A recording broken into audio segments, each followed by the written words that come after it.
She was once worshipped beside Zeus, revered as the mother of love itself. And then she vanished. Stay with me, because this is a myth you've never heard, and it changes everything. Welcome, legends and lore seekers, to another dive into the mysteries of ancient myth. I'm your host, and this is Myth or Real, the channel where myths breathe, gods speak, and forgotten stories rise again from the sands of time. If you're passionate about ancient gods, legendary warriors, powerful creatures, demons, angels, or the cryptic figures that history has tried to erase, then you're in the right place. Today's tale is not about Zeus or Athena. No, today we journey into the shadows of Olympus to discover one of its oldest, most enigmatic figures, Dione. She was once called the Mother of Love, a titaness of oracles, water, and fate. But as the mythos grew, her name faded. Who was Dione? A goddess? A titan? A forgotten queen of heaven? If you enjoy stories like this, a like and subscribe help more than you can imagine, and it costs you nothing. Drop your favorite mythological archetype in the comments. Are you team kings, warriors, demons, angels, or creatures? Let's see where your allegiance lies. Long before Olympus echoed with the thunder of Zeus, and long before the clash of titans shattered the sky, there was Dione. In the earliest layers of Greek cosmology, those whispered through Orphic hymns and carved into forgotten tablets, Dione appears as a primordial force. Her name derives from the feminine form of Dios, meaning of Zeus or divine. But paradoxically, she is not his daughter. Some say she is his mother. Yes, in some ancient traditions, older than Homer himself, Dione was a primordial goddess of water and fertility. She existed in the time of chaos, among the first to form from Gaia and Uranus, earth and sky. In this version, she is not a titaness, not even an Olympian, but a force, one of the original building blocks of reality. She represents the female counterpart of divine power, the yin to Zeus's yang, if you will.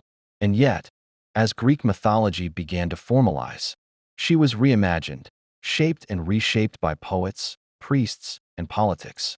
Before Apollo ever claimed Delphi, there was Dodona, a mystical grove where priests interpreted the rustling of oak leaves as divine messages. And at the heart of Dodona, not Zeus alone, but Zeus and Dione, a divine couple honored together. Here, Dione was worshipped not as a minor figure, but as a partner of the king of gods. Some called her his consort, others his mother, a goddess of prophecy, closely tied to Gaia and Rhea, the earth mothers. She stood beside Zeus as a co-sovereign in the sacred act of divine judgment. In Homer's Iliad, Dione appears directly. When Aphrodite is wounded by Diomedes during the Trojan War, she flees to Mount Olympus and falls into Dione's arms. It is Dione who comforts her, tending her wounds. Speaking of how even the gods suffer pain, in this moment, Dione is a mother, and yes, Homer calls her the mother of Aphrodite. Let that sink in.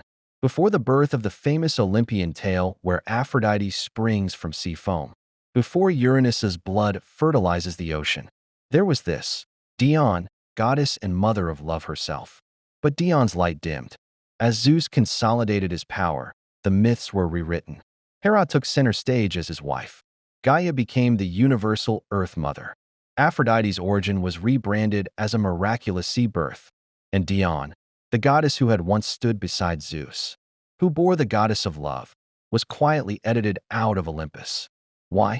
Historians suggest it was the evolution of patriarchy in myth, a need to sideline older matriarchal figures.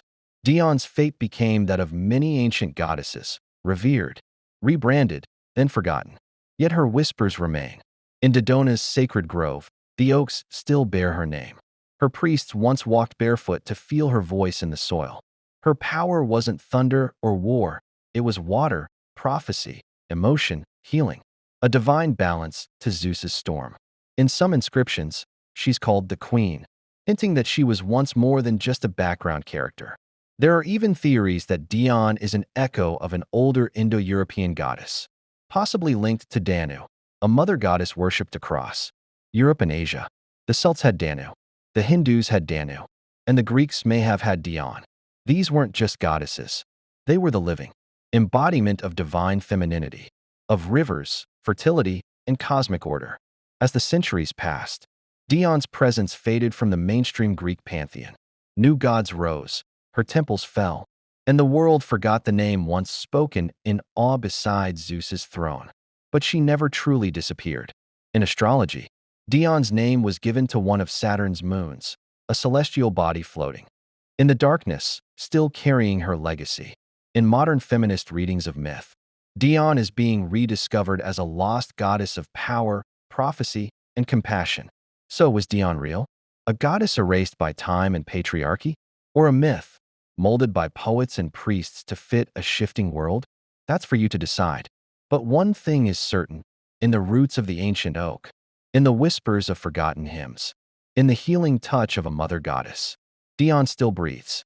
If this story sparked something in you, a memory, a question, a feeling, go ahead and like this video. Subscribe to the channel. It helps more than you know, and it doesn't cost a thing. And I'd love to know, who's your favorite mythological character archetype? Kings, warriors, demons, angels, creatures? Tell me in the comments.